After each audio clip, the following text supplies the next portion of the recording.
Hammaga assalomu alaykum. Bugungi mavzuyimiz sarlavhadan bilib olganingizdek, O'zbekistonda turib chet el kontentni, ya'ni o'sha ko'pchilik aytadigan Amerikan kanal va hokazo shu nomdagi dunyo ko'radigan kontentni chiqarish uchun O'zbekistonda turib ham kanal ochsa bo'ladimi degan savollar bo'ladi va bu savol ko'pchilik blogerlar o'ziga avvalambor beradi.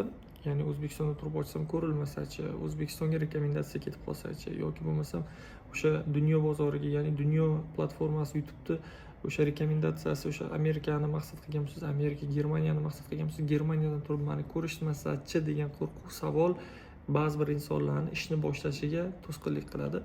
Shuning uchun tajribasi bor odam menga bir kun o'sha endi shu yo'nalishga kirib kelayotgan paytimda, chet el kontentga kirib kelayotgan paytimda bir tajribali inson mana men uddalaganman, sen ham uddalaysan degan ketma-ketliklarni aytganda men o'zimga yana 2 barobar ishonch bilan, kerak bo'lsa 10 barobar ishonch bilan kattaroq ishlarga qo'l urgan bo'lardim.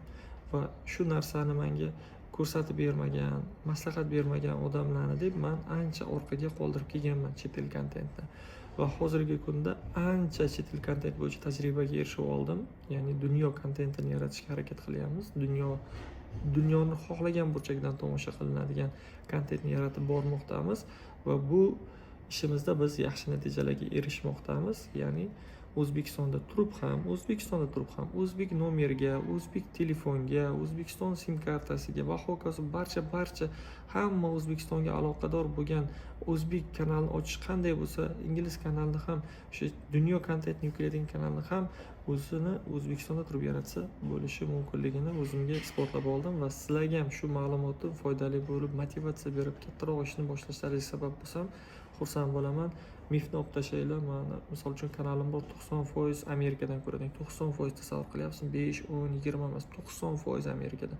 1% ham O'zbekiston yo'q kanalim bor.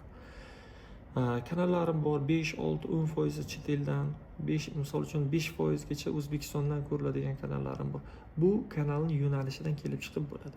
Men aytmoqchi bo'lganim, chet el kontentga bemalol O'zbekistondan turib o'zingiz bilgandek ochib kanalni yuritsangiz bo'ladi. Va albatta kanalimga obuna bo'lib, shu video ostida kommentariy yozib qoldiring. Men sizga qanday qilib ochishni ham balkim tekinga o'rgatib qo'yishim mumkindir. Buning uchun sizlardan podдержка, mendan esa bir vaqt topib sizlar uchun chiroyli ma'lumotga boy bo'lgan videorolik tayyorlash. Hammalaringizni yaxshi ko'raman, omad tilayman. YouTube bu o'ylaganingizdan ancha oson.